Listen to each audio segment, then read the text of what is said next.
about it is Wednesday, and what I like to do when we get a new employee here at Barstool Sports, I like to bring them into the fold. I like to get to know them. We like to get to know their entire story.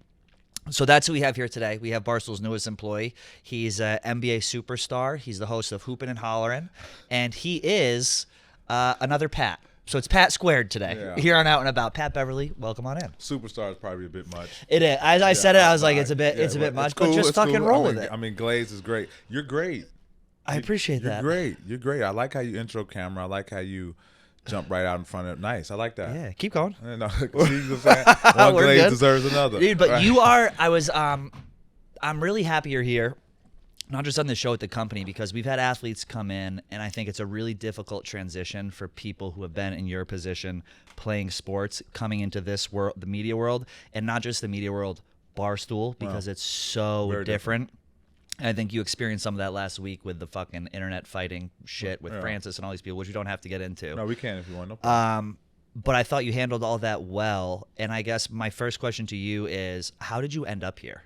So organically, like any other, I'm an 88's kid, right? So Yep. I was around when, I don't know, internet literally just took off, right? How old are you? 36? 37. 36. You're a year older than me. Right. So I'm internet just take off. The older I got, I became this polarizing figure in the NBA. Yep. Right. Either you love me or you hate me.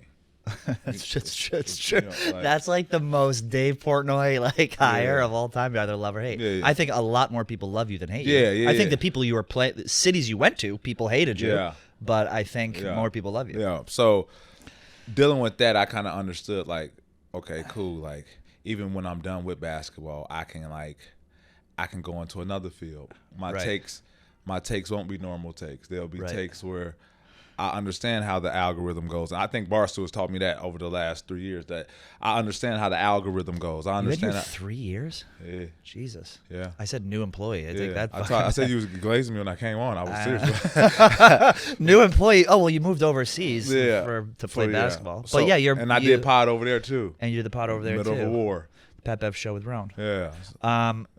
All right, we are taking a very quick break from our sit-down interview with Pat Beverley to talk to you about Game Time. We can't wait for all the amazing concerts this coming fall and winter, but what we don't want to think about is the hassle of buying tickets. We want to focus on the music and not the stress. We got enough going on this winter. We want to focus on the music, so that's why we're using Game Time. Game Time, which puts the power back in the hands of the fans. It's your go-to hack for scoring amazing tickets and unforgettable experiences in just a few taps, and it's incredibly easy to use. And the Game Time guarantee means that you can trust you'll get 100% authentic tickets on time and at the best price. Plus, the fees are always included, so what you see is what you pay, which is huge. A lot of other ticketing websites you go to check out, there's all these fees. You end up paying a ton more than what was listed as. Nightmare. You don't get any of that with Game Time. I was looking at tickets for Playboy Cardi tonight at Barclays Center, $85. That's a great deal, and the closer you get to the concert or the event, a lot of times the price actually goes down. So take the guesswork out of buying concert tickets with Game Time. Download the Game Time app, create an account, and use code OUT, the letter N, about for $20 off your first purchase. Terms apply. Again, create an account and redeem code OUT. N about OUTNABOUT for $20 off your first purchase. Swipe, tap, ticket, go. Download the Game Time app today. But I cut you off. You were saying I you knew made how the to transition. the transition. Right.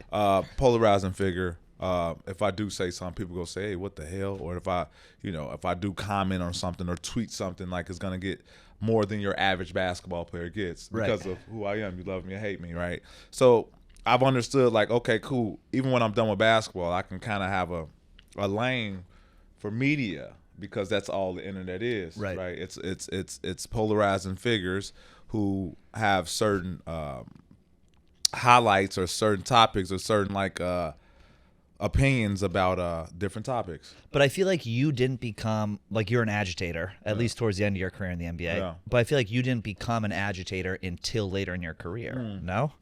I understood how I went, right? I understood that at the end of the day, I'm a basketball player, but at the end of the day, we're in the game of entertainment. So that was a conscious decision because I remember even when like you first coming on my radar. I mean, obviously you're on like the Rockets, the Clippers, all that, and then when you went to Philly, that's when like I think people kind of honed in. And I could be wrong on this, so tell me if I'm wrong. No, I just think that I went from middle of America type vibe. You know, I wouldn't say middle America, but like Texas, right? Texas is huge, Yep. so you kind of miss it when you're in Texas. This is me understanding how basketball goes. Then moving to LA. Then I've never played in the East Coast, so me at that time in my career, with second year of my pod, I moved to Philly, and then it's just. But I feel like a lot of people also don't know your career. You played overseas, like you are a grinder. Yeah. Like you played overseas 5 for years. 5 years. Yeah. Where'd you play? Greece. Russia, Greece, Ukraine. Obviously, this past season, Tel Aviv. Russia 2 years. What was that like, playing overseas? Love it. How does it work with, like, I don't know anything about European basketball. Oh, so is so- it basically it's the same setup? It's just countries instead of states. Yeah, and you play 2 different leagues, and sometimes you play 3 different leagues, and What do you mean? Two different leagues? So one league I might just play all the teams in Israel. Got it. Okay, cool. European league, I play all the teams in Europe. Got it. Right. It might be I played in Russia. It was a VTB league, where I played teams from Lithuania. I played teams from Croatia. You know, just different parts of certain countries. So yeah. Who had the what country had the people who could play the best? People who can play the best. Where's Luka from? Luka's from like Croatia or one of those weird fucking places. Nah, it's the old Yugoslavia. They broke it up in like 7 parts. Slovenia, yeah. And then where was Porzingis from? 'Cause a couple guys went Lithuania. over there. Yeah, Latvia. Latvia. Yeah, Clement Hank went there. Yeah. Was there any like standouts who came back to the U.S. to play in the league? So with you? when I played in Russia, AK-47 was there. Okay. Right. I mean, some younger guys there. I mean, when I played in Greece, I'd probably say Greece. Greece. When it came to competitive spirit, culture, atmosphere. Beautiful too, huh?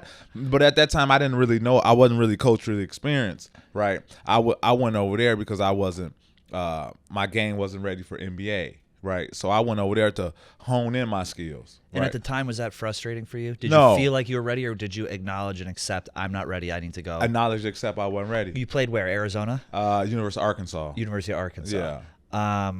And so you did 4 years over there. I did. Out of Arkansas, I did a year in Ukraine, second division. Mind you, second division is very different than first division, if you know what I mean. No planes, all trains and bus rides. Oh. So it's like G League? Yeah. So I played in second division, Ukraine, right? Yeah. And then I left there. I played a year in Russia, left there.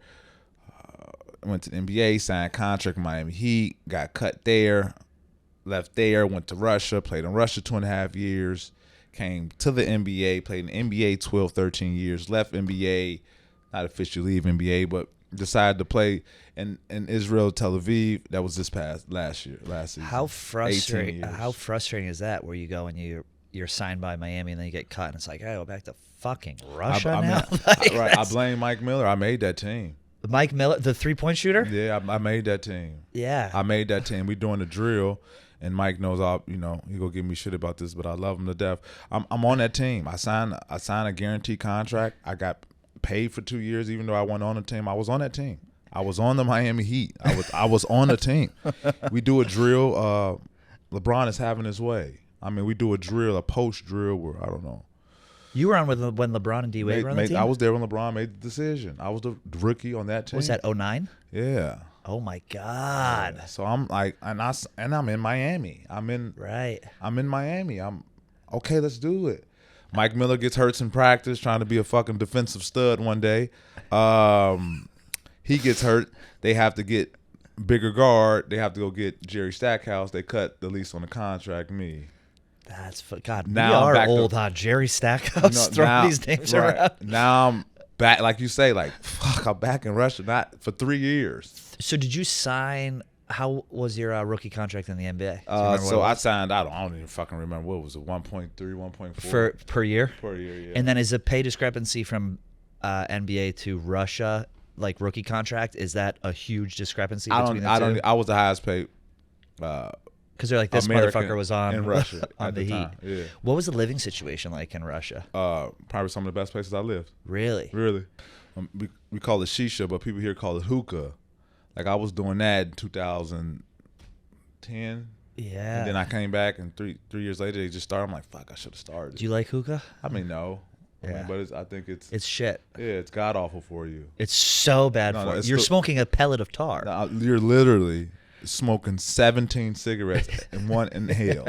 Yeah. Like, hoping to die early. It's crazy. But whoever fits the, I don't want to, hookah. But. No, please, none of these bitches listen to this show. Smoke hookah. This is a primarily female audience. Okay, cool. So Love we're that. good. So we can code switch whenever you'd like. We can start getting gay. We can talk about reality TV. Pat, you just tell me the direction you want to go, because I could talk about Russia and all this forever. Yeah. But you grew up in Chicago? Are you close with your family? Depends on what you call close. You talk to your family frequently? Well, depends on what you call family. I would say. So I grew up in a household. My grandmother, rest in peace her soul, she adopted 11 kids. I don't know if she adopted. She adopted for the love originally, but during that time, times were hard. Right. So sometimes you have to do what you have to do. What do you mean? Like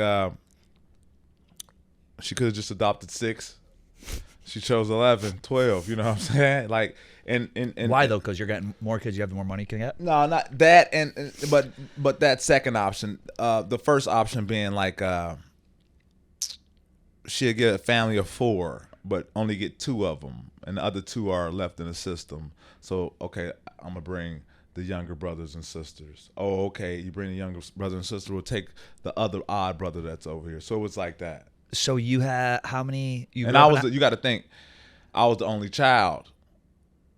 Like only. This is your biological grandmother, and she's adopting 10. So you got to think, I'm pure blood in the household.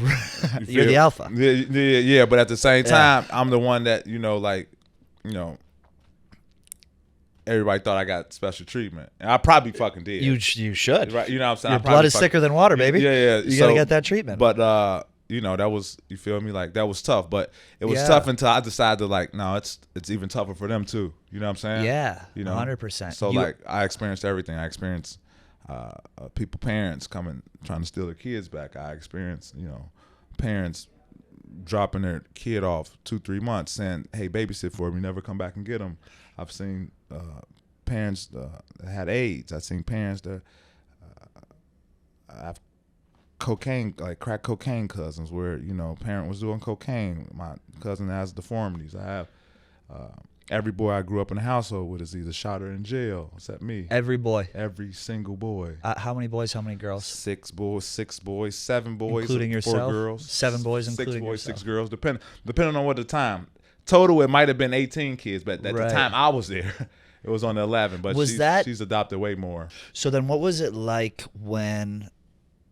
I imagine, like, you're obviously a great basketball player, but there becomes probably a point in your life growing up where you're like, oh shit, like I can like make something out of this and start to succeed in sports. Was there a moment where you were like, all right, I'm going for this? And how did your family and friends react? Did people support you? Did people try and hold you back? Loaded question, I know. But okay, I was the worst player in my net. Because you're not that tall. I was the youngest player in my neighborhood. Right? Probably made you the best player. When it was time to pick the team, if the older guys came to the park, I didn't play the first game, right? If the 3 older guys, didn't come to the park, I'm picked maybe 9th, 10th man. Yep. Right.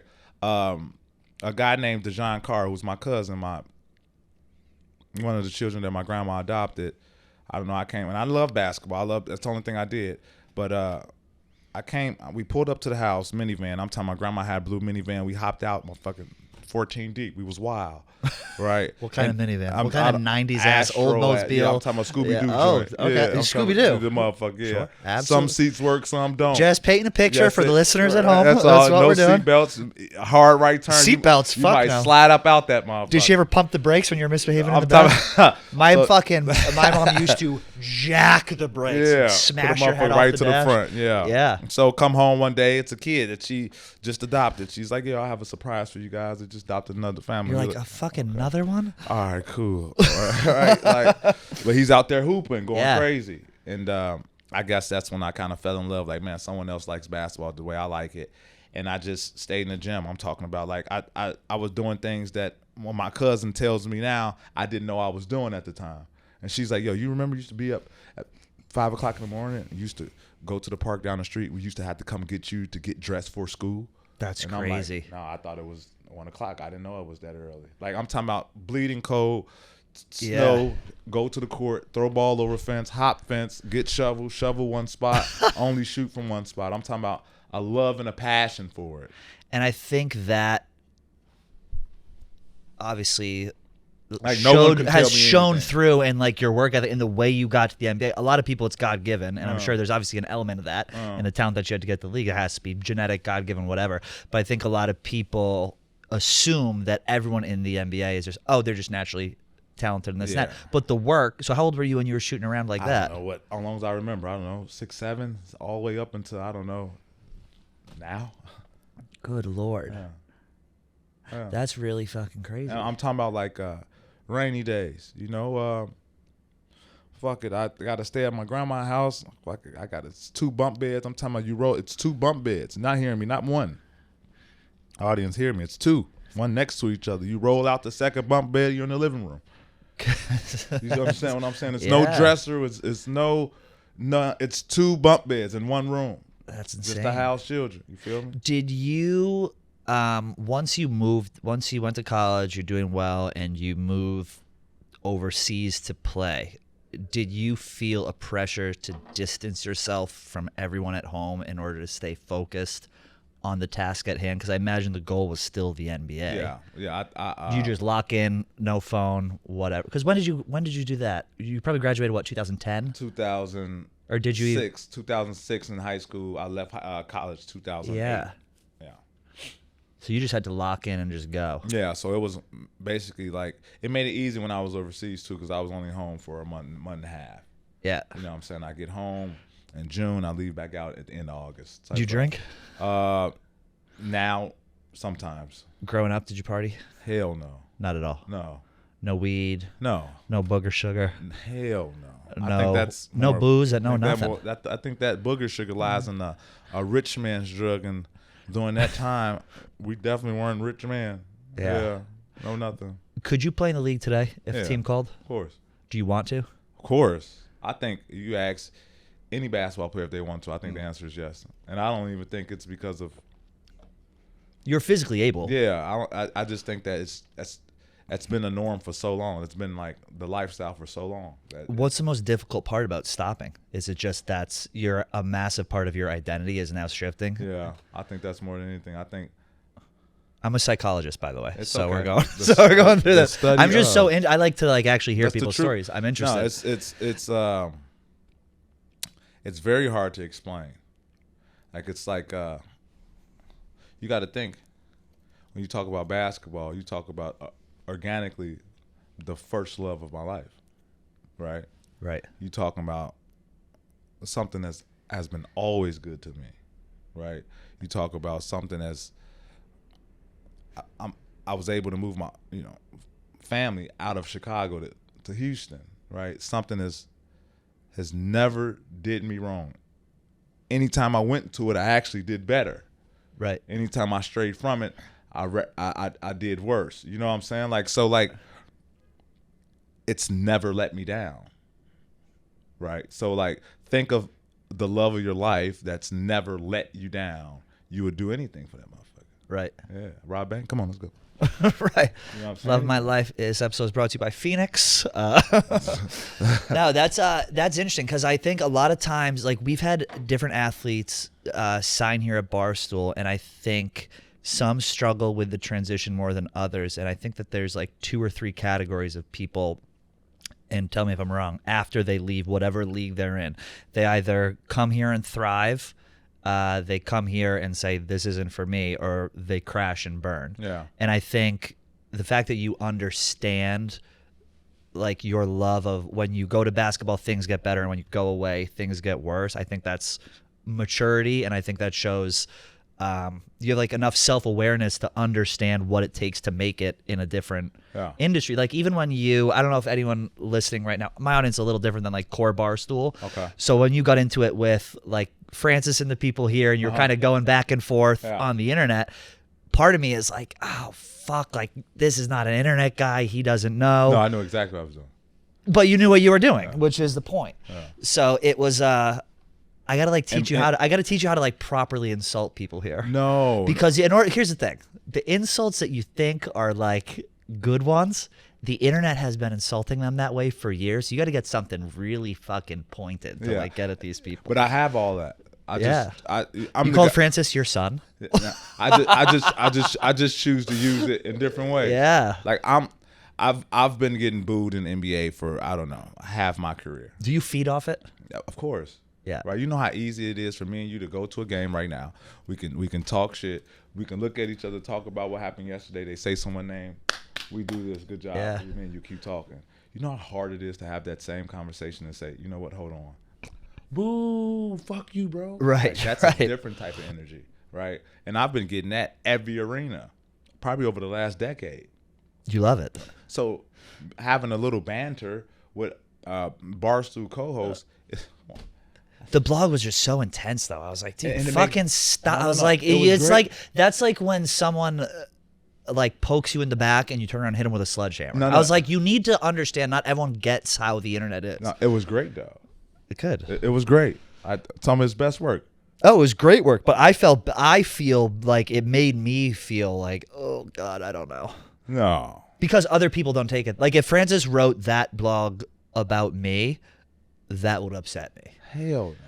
But I'm also a bitch. No, you're not. Don't call yourself that. It's just very Thank different. You, Pat. It's just very different for me. Like I can like. You can handle it. No, not handle it. The context of what I'm saying is I tweet something. I'm not tweeting it from okay, let me see what I'm gonna say. You just fire off. I'm literally feet in the pool, throwing my dog ball so he can hurry up and bring it back. Me telling my friends, watch this.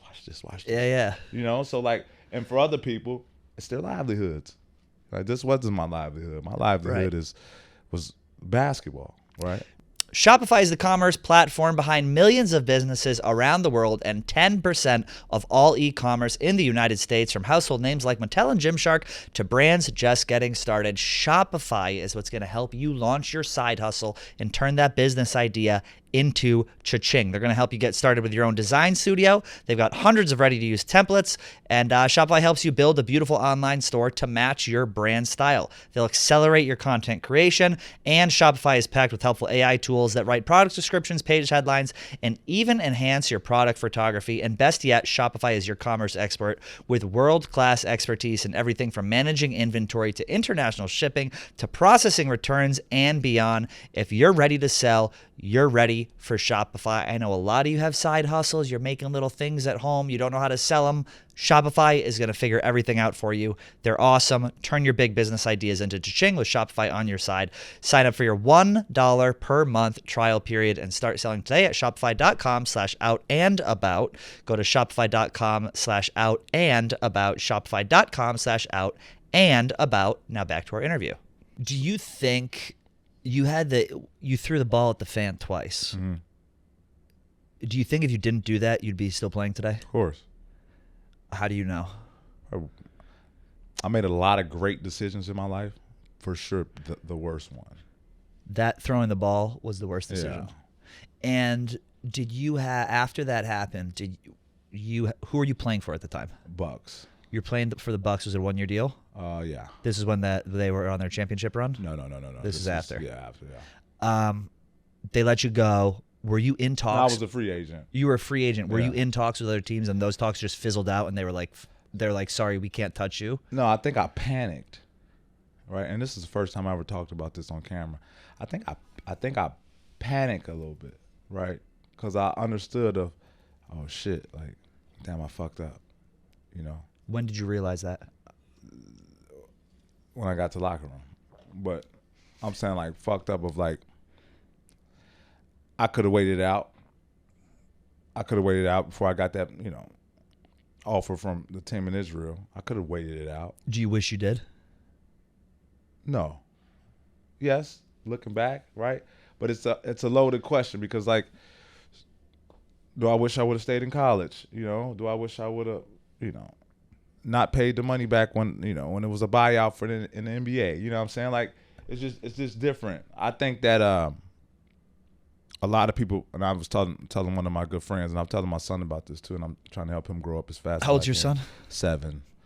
And I'm telling them this. So that everyone says, you know, I don't know if you're a spiritual or faithful guy, but God has a plan for you, right? What's for me is for me, right? And I agree with that to a certain extent. I believe a lot of anyone's actions set them on different courses throughout life, right? You believe in fate. Right. To bring it back to, you said you realized when you got into the locker room, you fucked up. Was it people looking at you like, dude, what the fuck are you doing? Or was it just internal in your head? You're like, God damn. I let this guy get to me. And it wasn't even, what did he say to you? No, it doesn't matter. Irrelevant. Yeah, it don't even matter. Whatever he said, that's not justified for my actions, you know? So like, I don't care what he said. Are you okay to talk about this, by the way? You don't care that we're talking about this, right? No. So then how did they cut you? I didn't get caught as a free agent. You were a free agent, and so that was it. Yeah. And then didn't you do it again? No. You threw the ball one time. Twice. Twice. You're like, I do want to talk to you about some actual like basketball stuff though. You played all over. What city has the best fans? NBA. Yep. NBA. And what is the worst fans? NBA. I go during my time. It was different for me, right? Because I was the heart and soul of a lot of teams I went to. So to me, it was always a great fan base, right? You know what I'm saying? Like it's, they call my name, I get the same roar, maybe a little under what James Harden got, or maybe a little under what Paul George got, or Kawhi got. You would have been such a good Celtic. Yeah, I'm from Massachusetts. Yeah. I was like, oh my God, you would have been like, the city would have fucking loved you. They love grinders, like agitate. You would have just been fucking great. So defensive players obsessed. That's probably why Philly loved me. So like for me, the fan base that I played with, every team I played with was great. It was just when we had to go to opposing teams. Who gave you the most shit? What city? Obviously OKC. OKC. Why? They said I injured Russell Westbrook. I didn't even know about that. Yeah, I ran for a ball. Yeah. I remember that. So that was like, and that was, you got to think that was my my rookie year. People don't forget. Don't forget. They put police officers in front of my home.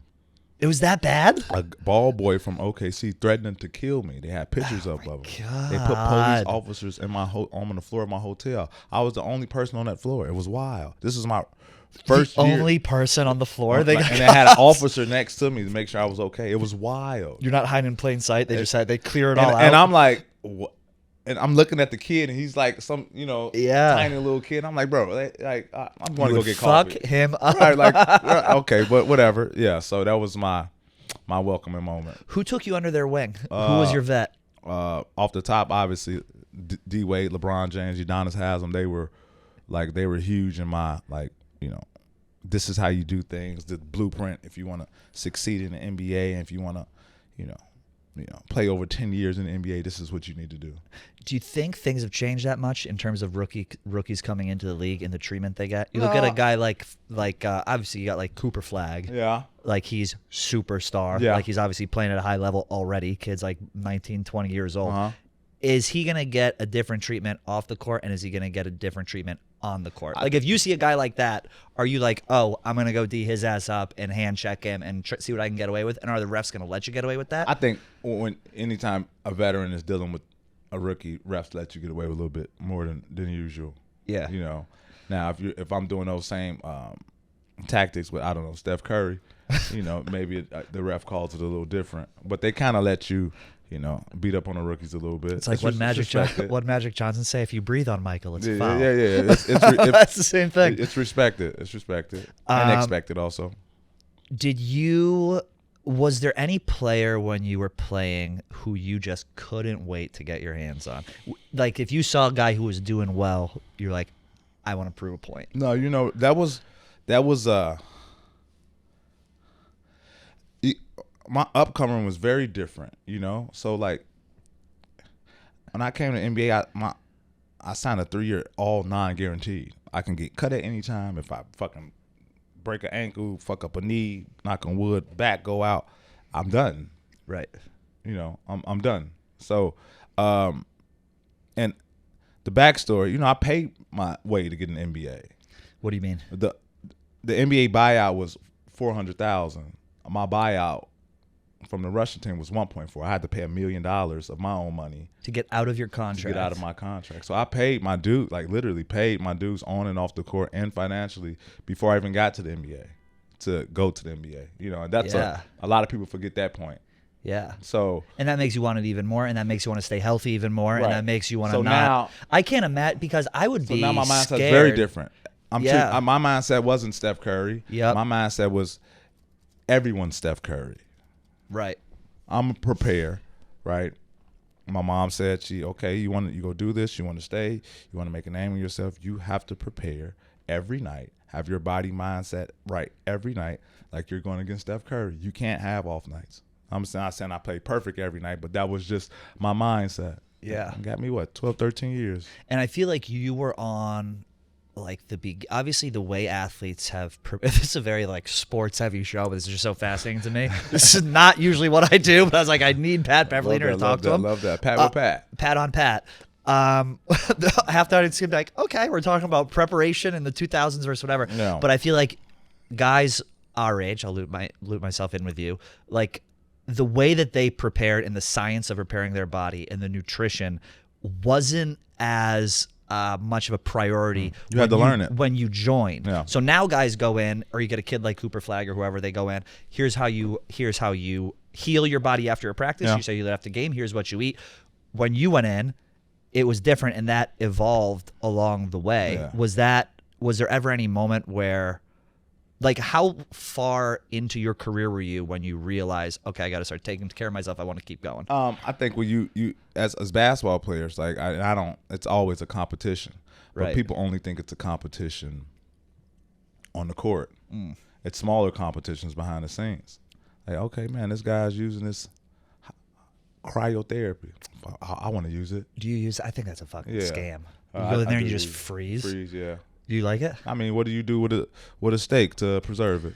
Yeah. Okay. You know what I'm saying? Okay. That's simple. Okay. right. That makes sense. I'm backing on cryotherapy. Right. What do you do with this thing? Yeah. Put that as a clip. Yeah. What do you do with this thing? Right. So like, you hear about stories. Yeah. You hear about LeBron James spending $1 million on his body, right? And then you're like, okay, cool. Like, and you hear about, and it's no coincidence why he's playing while he's 40 at a high level, right? So you hear about all these backstories, and you want to kind of like, you want to do the same thing. You go work out with a guy and see he has what kind of machine is that? I don't have that. Okay, let me get that from my house, right? Yeah. You're in an arena and you come 1 year, oh man, when do we get this this type of air dyeing treadmill where you can use the hands and the feet? Yep. Like, you know what? I want one of those.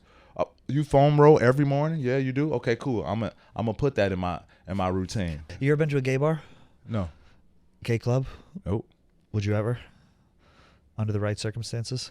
I mean, I wouldn't have a problem with it. No, I'm very comfortable in my sexuality. You are. That's why you're here. So I went to a gay wedding though. He went to this wedding in, was it Mexico? Yeah. These are I need some high-end gays you got to I'm set me talking up with. I don't need these trash bags I'm hanging out with in the Works village. for Dolce and Gabbana. That's what I know. It was like an Amagani wedding or shit whatever was the fire. fuck. John, it was a like a 6-star wedding. It I was like, who are these queens? It was unbelievable. Yeah. I was like, your wife is friends with them. Great. I should be fucking It going was to this thing. unbelievable. How much money do you think they spend on their wedding? Millions. Yeah, at least. Isn't that so crazy? I want to get married. And Do you have any high-end gay friends? I've met now when I meet You'll meet some different gay tonight. people, I meet them through my lady. You know what I'm saying? And she's heavy. She's glam queen. She's heavy. She's a glam queen. Yeah. That's a very gay term. Yeah, She's a yeah. glam doll. So I didn't know that. I didn't know that. She's glam queen. Yeah. So she's heavy and glam, heavy and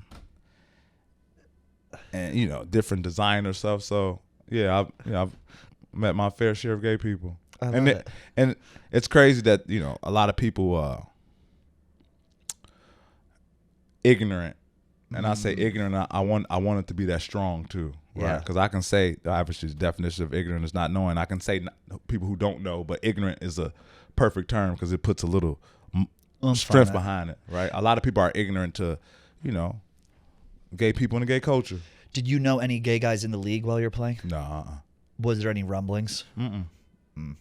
Unless like you heard something, you're like, damn, I Yeah. didn't know that. You know.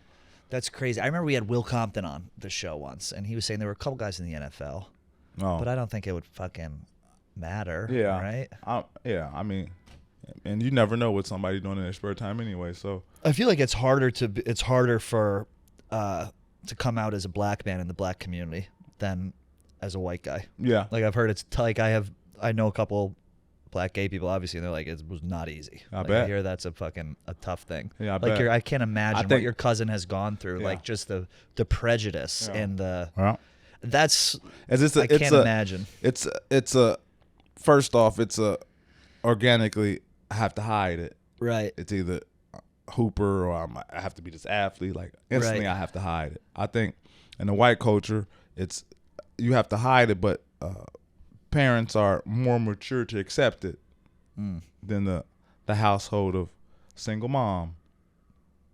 Feel me? Yeah. The household of Single mom moms and also dad. have more shit going on. And then if in the black community, I mean in my community, right, it was very limited mom and dad. So if it is dad, it's alpha male dad. It's Right. you know, it's not that, you know, I've been around. It's dad who gets up, put on hard head work pill every day, goes in, work, you know, I wish my son's a football player, wish my son's a football player dad. Right? So it's either all mom or alpha male, right? And that's what you're left with in the black culture. You know, and now, you know, you grew up again, and that type of culture makes it a little bit harder because you don't have anyone else that you can relate to, right. right? Right. So that's Are how you I a look alpha dad? at it. How do you parent? I switch it up. Yeah, based on the kid. Yeah. I do want to respect your time because I know you got have a lot of time. We can go. shit going We can on go. here. I have some questions, just kind of like rapid fire that I want to ask Go. you. Most difficult guy you've ever guarded in the NBA? Most difficult guy I've ever guarded, Luka Doncic. He 6'9", Yeah. flops a little bit, way heavier than me. Luka Doncic. Best coach you ever played for? Let's go Doc Rivers / That's my guy, Doc in Boston. 08, baby. Slash- Lost his voice. / D'Antoni. Mike D'Antoni. Worst coach you ever played for? I'll give you one plead the fifth. Tell me. No, saying plead the fifth. You don't have to answer it if you don't want it. They do that on Watch It Happens Live. Oh, worst coach. Did you ever butt heads with the coach? I didn't agree with I didn't agree on some things that coaches did. No. Like what? Meaning how agree with it. Did you ever feel like How practices are ran. you want to have an intense practice? I have more, and a Yeah. lot of coaches a lot of coaches, most coaches I've dealt with, we can't practice, man. We got all these games. Our roster is old. Fuck that. You want to go? You ever play against Kobe? I played against Kobe. Yeah. What was that like? You ever have any personal interaction with Kobe Bryant? Trevor Reeves was my teammate who was good friends with Kobe Bryant, and Kobe came into town. They played the Rockets, and Kobe told Trevor, like, man, Pat Bev, I love it. I love his intensity. He a dog, and I thought that was like the ultimate compliment. I'm Yeah. like, damn, what else he said? Yeah. Yeah. That's crazy. That's why Kobe loved Russell Westbrook too. Yeah. He's a fucking dog. Dog. A lot of stuff in the news lately about the gambling and the NBA. Wow. Obviously, We talked about that last week. we too. talked about it on the couch. I wish we Yeah. were recording then. Chauncey Billups, you played with him. He was my assistant coach. Your assistant coach. Did you ever? Never. Never. Ever. You never felt like there was any rumblings, nothing going on? Because people like to gamble. They like to have fun. You never suspected Never. anything. No, I'm talking about not even like. And you know where a card game is? Like, not even that. Did you play cards? Like spades and stuff. Yeah. Not for money, though. No. But as you're watching a game now and all this stuff has come out about gambling, there's nothing you look back on and see as a red flag. Nothing. Overall, if you had to take a guess, knowing what you know now and the prevalence of betting and, the mob, which I don't even know is still around, has their fingers in this, could you make an educated guess at what % of players you think are gambling in the NBA? If someone's convicted, like a known name, Yeah. is convicted, you can't turn the other cheek anymore. I know that. So you don't think there's any? You don't think it's as prevalent as people are saying? I I just don't know what people are saying. You don't know. Yeah, I I'm know, trying to get you to just commit to a right, fucking number you're not going to do, which is fine. I think it's more prevalent than you some think. people know that There has to be more people X-ray doing it. goggles with. That shit was like That's that was like James on, Bond. What was it like? Can you? What was the Magic TV movie? You see me now or something? Oh yeah, I know what you're talking it's about. It's like that yeah, type shit. Yeah. Like It's you say, just- James Bond. It's like I just didn't know. For me, I don't. This sounds bad. Like I don't really give a fuck. Like okay, whatever. Fucking Scary Terry took a dive in a game. Okay, it is what it is. But I don't think he did though. But he was. Oh, I think he did. You're saying you don't believe the allegations? So $200,000 on a fucking Terry under on a random ass game. okay, and I'm gonna give you an example right now. You ready? Yeah, All right, you're my best friend. I know. Right. You have your group of friends. Right. Right. You have your group of friends who bet. Right. Your group of friends don't have anything to do with me. Right. Yep. You're my friend. You're living with me throughout my NBA career. Right. I come home one day. I'm gingerly walking. You think they notice and it's hearsay? No. I'm gingerly, listen to it. I'm gingerly walking. Yeah. Ankle tight. You just being my homie. What's up, bro? You all right? I'm gonna try to play through this shit. Fuck that, man. It's contract here. I'm gonna try to play through this shit. Like, bro, don't hurt yourself too much, bro. Like, nah, fuck that. What you mean? I can't miss no games. Like, I can't. Nah, I'm gonna play through this shit. You go, all right. Now your friend who gambles hits you with the, yeah, hey, what's going on, man? How y'all doing, man? What's going on? Hey, y'all getting ready for that game tomorrow? Y'all got a big one. You just being friend, Right. I don't know, man. His ankle kind of tight, man. You know, we'll see if you try to see you play. Oh, he talking about not playing? Yeah, man. Like, I don't know. He been walking around and he been trying to push through it, you know, for about 3 weeks now. Fuck, man. I don't know. That motherfucker getting tight on him. It's bad. I ain't gonna say bad, but like, you know, it's limiting him a little bit. But you here's know, the thing. Even with he'll that get through it. hearsay, who has $200,000 to fucking throw on the hearsay? That's my thing. Give me 20. You give me 20. You give me 20. It just you give seems me 10. so like that's how it is, though. Yeah. Right? That's how I mean, it I is. would all full disclosure, if I was in the NBA and my friends needed a tip, I'd give it to them. It's like, sue me. You know? Yeah, there's nothing like a hot tip. It just seems so like the Chauncey stuff seems so. I remember playing him in NBA 2K6 He was back my in the day. coach. Him, remember that Detroit team he was on? The big shot. Rip, He's a Rip champion. Hamilton, Tayshaun Prince, Ben Wallace. Yeah. He's a champion. Who else was the white guy on that team? Oh fuck, I can't remember. That was when I like hung up video games, 2K6. But for a guy like that who's made all this money, why are you fucking around trying to make more? I don't think it's trying to make more. I just think that as athletes, right? It's competitive. And it's adrenaline, right? I think I like to play baccarat at the casino, right? Am I going in there playing $100,000 a game? Fuck no. But am I going in there playing, you know, excited about, oh, hey man, yeah, I just hit their ass. How much you in? $300. You know, like, You think it's more boredom? I think it's more Of the rush. of winning, Yeah. right? Especially if you know you can You win. don't even have to win a ton of money. I won today. Right. And as athletes, that's like a trigger for us. That's like our release, our orgasm. Yeah. You know, I mean, it makes sense. It just seems that's so. how we get off. To people who don't, I don't think a lot of people can put themselves in that situation in terms of having that much competition and adrenaline. I don't think is as important to normal people as it is to athletes, Yeah, it is, which is right. why it's hard for people to understand. Right, athletes, but right. Then you see a guy like Charles Barkley, who I fucking love his take on it. He was like, fuck this addiction. So 1-800-GAMBLER if you have a problem. He's like, fuck this addiction stuff. He's like, they're just stupid. Do you think these guys are just stupid, or do you think it's a problem? And also, it doesn't have to be binary. It can be a combination of both. I think it's a problem. Yeah. I think it's a problem, and I think it's going to continue getting worse. Do you ever have anyone try and shake you down or hit you up for money? You know, I've been fortunate not to have security anywhere I go, and to be able to go anywhere I want without it being an issue with anyone. I've been very fortunate. A lot of players can't do that. You ever loan money to friends? Yeah. What's the most money you've ever loaned to a friend? A car? Car? But that's like you don't expect to get that back. Are you a car guy? Sometimes. What kind of car you got? Rolls Royce. Cullinan. You want to be on my new show I'm doing about cars? We're gonna go see like athletes' cars and motorcycles and stuff. Fuck with me.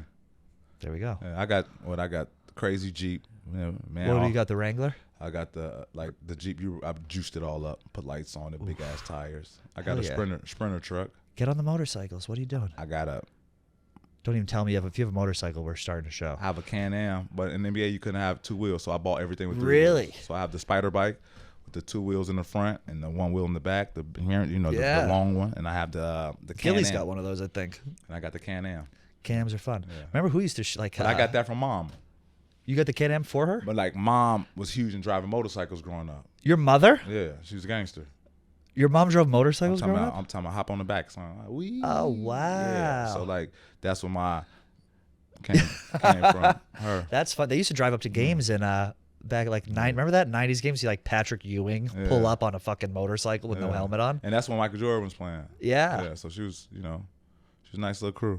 I love that. Yeah. So that's where my kind of rock star lifestyle got going from her, and I just kept it going. Jet skis, want to jump out planes, all type of shit. You ever jumped out of a plane? Not a plane, but everything else I probably have. I did once. We did a show in Colorado here. We did skydiving. What adrenaline did you get from it? It was. I thought I would be fine.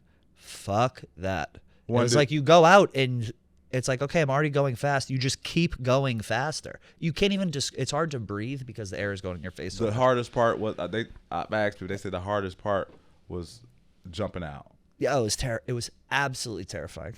I'm an adrenaline junkie with like wheels. Like I have a Ducati. I love like whipping around and doing that stuff. It's the most fun you can have, I think, aside from whatever else you're into. But that for me that's like where I top out. I'll go on the highway and just set my cruise control at 130, no problem. Jumping out of a plane, fuck that. Stella Blue Coffee's new canned lattes are officially here. They're crafted with 100% Colombian coffee, and each can delivers a whopping 190 milligrams of natural caffeine, and it's a good source of protein, which I didn't even know. Coffee is a good source of protein. I'm going to start drinking even more coffee.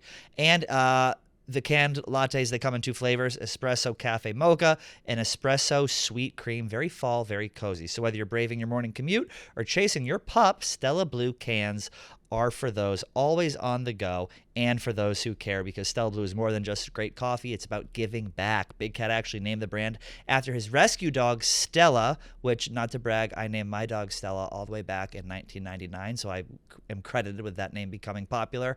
But anyway, he named his dog Stella because Stella Blue Coffee, they have a mission involved here. They want to have dogs find their forever home. So every time you purchase a Stella Blue roast, coffee, can, whatever, a portion of that purchase goes to rescue organizations. So when you drink Stella Blue, you're not just fueling your day, you're saving a dog's life, which is very important. Try the new cans today, taste the difference, and make a difference. All new Stella Blue Coffee canned lattes are now available at StellaBlueCoffee.com. Again, go to StellaBlueCoffee.com. Give it a try. You're going to love it. And even if you don't, you're helping dogs find their forever homes. What's better than that? Back to our interview with Pat Beverley. Being gay for you, working on the internet in the beginning versus how it is now. I think in the beginning you have a thin skin and you're just used to people ripping. In the beginning you read comments, so you tweet something, oh, I like this game, and it's just a million faggots underneath the replies. Now it's like, I've been called everything under the sun. I don't care. I know who my audience is. I know my audience loves me. Shout out to the Man Mafia. So the Man Mafia. Man Mafia. Look, that's hard. That sounds gangster as fuck. Hell yeah. The Love Man that. Mafia. Love that. They're the best. They come to all the live shows. They're awesome. We love them. That's hard. Shout out to the Man Mafia. Hell yeah. That's hard, bro. Good for you. It's fine. It is what it is. It's like I'm at a point now in my life where I don't care if it means nothing to me what people say. Is that a trait? And I always wanted, and I asked my cousin, is that something where you always knew, like growing up, you were gay, or you're something that always? That's what he's probably around. Yeah, probably said, like sorry. The earliest. Yeah, my entire life. You know something's off, and then it's off. You know something's wrong.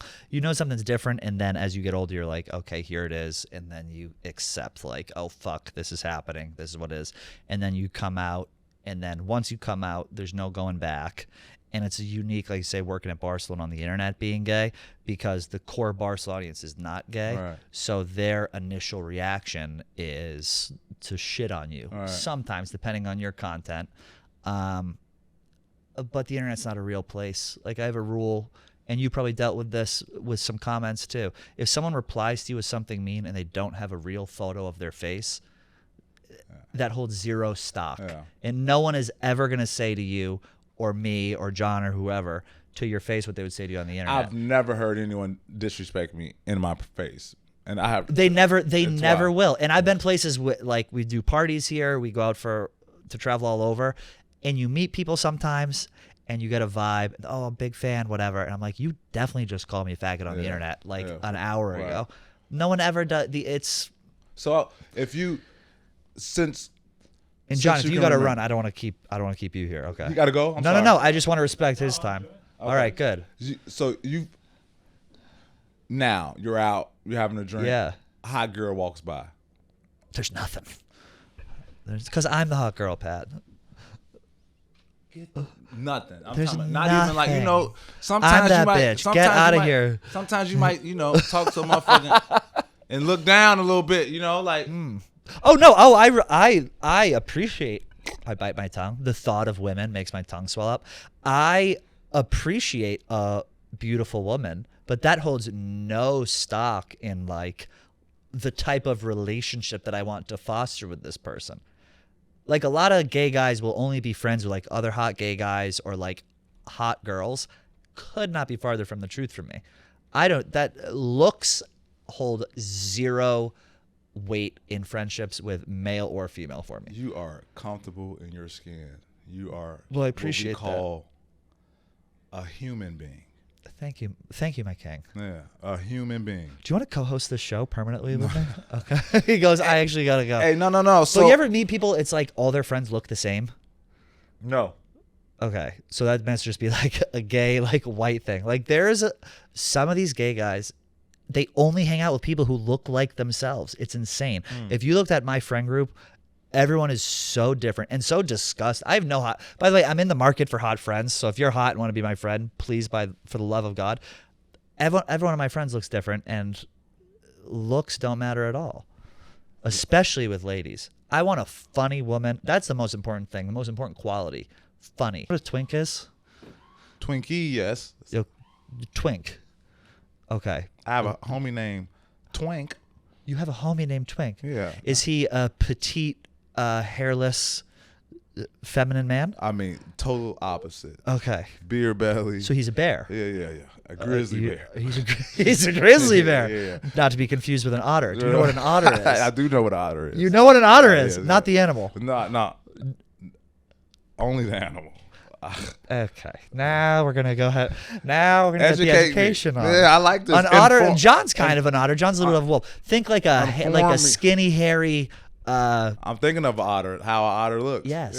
Yeah. A skinny, hairy man. That's an otter. Okay. He's not quite a twink. A twink is like a boyish guy. Ken doll. Jeff Vibber. You know Vibs here? Vibs. Probably not. No. Vibs is a twink. Otter would be like, Mac? Him with a lot of hair. He's a little too beefy to be an otter. He's more of a jock. You know Mac, your camera guy? Yeah. Oh, so Mac's an otter. So that type of skinny. Okay. He's talking about hairy, squeeze through gate skinny. Squeeze through gate skinny. Exactly. You got bears, big hairy man. Okay. That's a bear. Spooky Bear is going on in Provincetown right now. So all the bears go out. They hang out together. So this is a whole. My sweet Pat, I could educate you for hours. So this is different groups. You can go get like Baskin Robbins. You can get whatever you want, whatever your heart desires. There's apps for bears. There's apps for twinks. There's apps that would blow your fucking mind. There's an app called Sniffies. It's a dick map. You pull it up. It's just people don't even show faces. It's just dicks all over the internet. Oh yeah. We got Scruff. We got Squirt. We got Grinder. We got. Whoa. Scruff. Yeah. Scruff is for a guy like John would be on Scruff. You're telling me it's a app that you can go to right now. Yes. That you can press your phone, unlock it. Don't fucking make me pull it up because I will. Unlock it with your face or passcode. Yes, Queen. Swipe. Yes. Press app. Yep. Dicks pop up. Do you want to see? Unfucking believable. It's called Sniffies. I want them. I actually might do some ads with them, but I don't want my mother to see. It's a dick map. Imagine if they had that for women, a titty map. You pull up, you're down in Nomad, you pull up the titty map and you pick your favorite pair of titties and that's who you go. And here's the best part. There's no conversation, no questions asked. Say you like say you like the areolas on the woman on 29th and 7th and she's doing it for you. You just click that, you say, what's going on? You guys meet up. Next thing you know, you're in bed with that beautiful pair of titties. That's what it's like to be a gay man. Now, unfortunately, I'm aging out a little bit as a 36-year-old, so I got to get off these apps. That's what it's like. And I guarantee there's some guys you played with who have had some of these apps where they go to a city and they fucking disappear for a little bit. They're on a grinder. They're on a grinder date. They're on whatever. You heard of Grinder? No. Never? No. Good Lord. You're a straight man you're a straight man with a wife and 4 kids and a real fucking life. This is why I need to get off the internet. It's poisoning me. It's a place for sexual deviance. You just told me you can push a button on an app. Dude, I want you to still respect me. Penises pop up is the wildest thing I've heard in a very long time. Now I gotta fucking pull. No, I'm not gonna pull it up because it's a lot. Some guys I'll pull it up with. I don't want to corrupt your sweet innocent brain. And I don't want you to look at me differently. What was that called back like 10, 12 years ago? That popular viral thing that would be like flash video cameras. You know, it would just like you just pop up with somebody random on a stranger, and then chat roulette. That's kind of what it is. They still have that. It's called Chatterbait. That was the proprietary. Yes. I used to meet guys off Craigslist. That's how you would meet. That's how gay people would meet each other back in the day. You'd go on Craigslist. I learned that. Remember the Craigslist killer back in the day? No. There was a guy who would kill people on Craigslist, and I was like, oh my God, people are getting laid off this? And so I was in college, and you would go on Craigslist, you'd go to Missing Connections or Men Seeking Men, which they don't even have anymore, and that's how you would like meet other like DL closeted guys. Now we've evolved since then, thank God, but so while you were dropping dimes on the Houston Rockets, I was on a proprietary dick map in Franklin, Massachusetts. And now, here we are together. Our paths have crossed. Who'da thunk? Mama, we made it. Mama, we made it. Wow. Who'da thunk? 2 different worlds. Two same name Pats. Pat and Pat. If someone had told you 11 years ago that you'd be sitting with some queen who's telling you about sniffies, I would say. And he's about to ask you for money after the show. It's unbelievable. I'm so informed by so many new things. And this is the beauty of Barstool. You have different people from different walks of life. Here's Pat's been here for 3 years. He's been playing overseas. He's been doing his thing. I've been doing my thing here. We finally got him on the show, and we've crossed paths, and we're educating each other on our lives, on our culture, and really on what we're doing. And I think that's a beautiful thing, Pat. I appreciate you coming on. I really do mean that. You're the man. I'm glad that you see the handshake is even different. I know. We're gonna zoom in on that. I did this, John. Yeah. Listen, no, for real. Who been hollering? Pat Beverley is the show. man. Subscribe, and everyone from my pod platform, please subscribe and follow, please. Absolutely, please. We love you. Nothing but the best. I want to come on and talk hoops sometime. Maybe we do a little segment here and there. This is therapeutic too. And that's that. You're the man. Appreciate you. We'll see you guys next week. Bye.